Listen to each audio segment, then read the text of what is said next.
On ne le dira jamais assez, les masques agréés indispensables à la protection contre la pandémie se font de plus en plus rares et maintenant des initiatives locales se multiplient comme cet atelier de fabrication des masques organisé ce mercredi par le ministre de la Jeunesse et de l'Éducation civique. Comment cela se passe? Elvire Nina Galim a participé à cette séance. Regardez. Des ciseaux, une agrafeuse, le mètre élastique et du papier essuie-tout.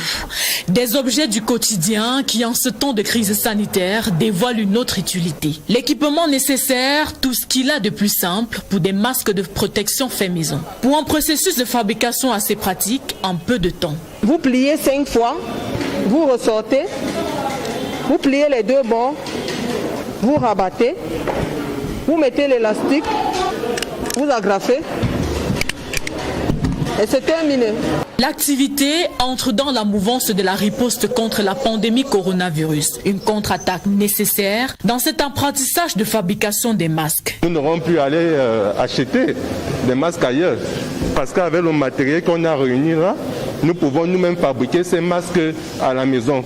Dans ce centre de formation des jeunes, des modes de fabrication, il y en a des tonnes. Ici, dans cet atelier de fabrication locale des masques, 20 personnes travaillent d'arrache-pied pour produire 2000 masques par jour. La demande est de plus en plus croissante. Le gouvernement y voit l'apport des jeunes dans la lutte contre la pandémie. Ce centre multifonctionnel de promotion des jeunes devrait être des lieux appropriés pour accompagner ces initiatives des jeunes. Des initiatives nombreuses qui émanent d'un seul souhait, celui de rompre la chaîne de transmission du vecteur de la mort, le coronavirus.